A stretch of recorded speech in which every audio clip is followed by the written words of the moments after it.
ముఖాన బొట్టు పెట్టుకోవడం గొప్పది. ముఖాన బొట్టు పెట్టుకోవడమే చాలా కష్టమైన వాడు ఎన్ని ఉపన్యాసాలు చదివినా ఎన్ని పుస్తకాలు చదివినా ఒకటి. దానివల్ల ప్రయోజనం ఉంటుంది అని నేను చెప్పలేను, కష్టం. ఒక్క బొట్టు ఒక్కటి పెట్టుకోగలిగితే నువ్వు ఎన్ని వినకపోయినా పర్వాలేదు.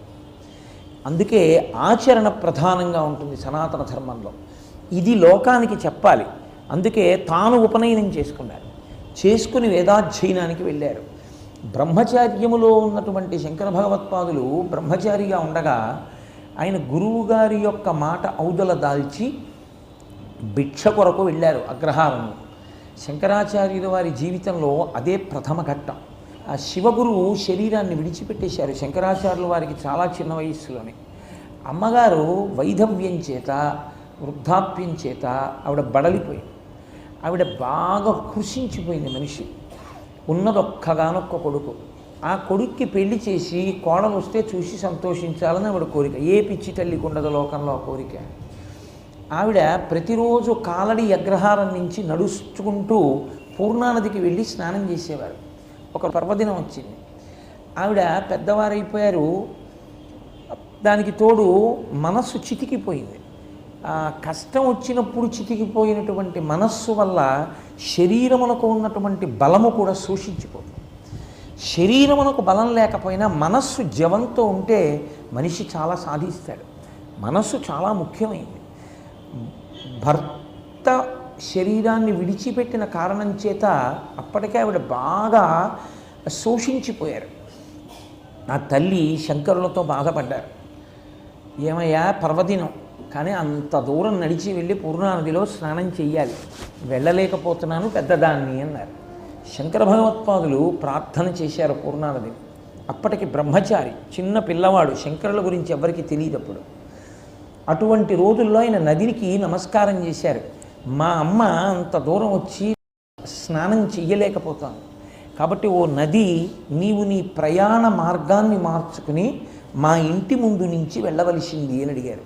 పూర్ణానది తన ప్రవాహం దిక్కు మార్చుకుని శంకరాచార్యుల వారు నివసించినటువంటి ఇంటి ముందు నుంచి వెళ్ళింది. అమ్మగారు రోజు వెళ్ళి అందులో స్నానం చేసి వచ్చేవారు.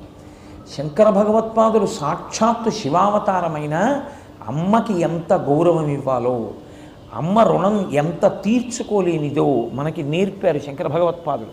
మీరు అందుకే శంకరుల జీవితాన్ని జాగ్రత్తగా గమనిస్తే మీకు కొన్ని రహస్యములు అందుతాయి. పితృరుణము మాతృరుణము అని రెండు మాటలు ఉంటాయి. జన్మతః తండ్రికి రుణపడతాడు, జన్మతః తల్లికి రుణపడతాడు.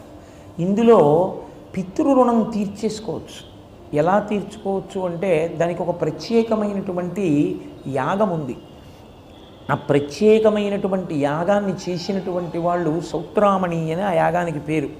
చాలా పెద్ద యాగం.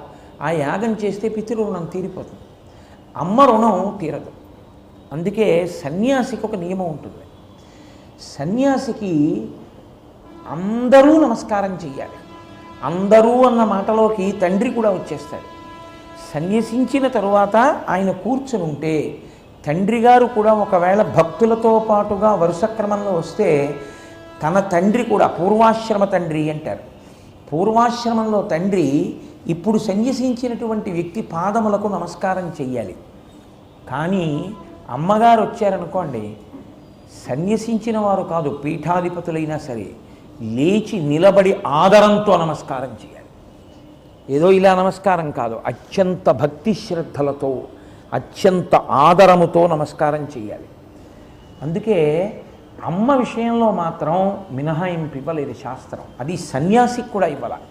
అమ్మ అమ్మే లోకంలో, అమ్మ రుణం తీర్చుకోలేనిది. కాబట్టి సన్యసించిన వ్యక్తికైనా సరే తల్లిగారు వెళ్ళిపోయారు అని తెలిస్తే వెంటనే కట్టుబట్టతో స్నానం చేయవలసి ఉంటుంది.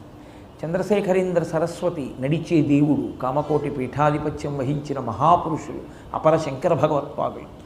అటువంటి మహాపురుషుడు సభ తీర్చి ఉండగా, పండితుల మధ్యలో ఉండగా వారి తల్లిగారు మహాలక్ష్మమ్మ గారి శరీరం విడిచిపెట్టేశారు అని టెలిగ్రామ్ వచ్చింది.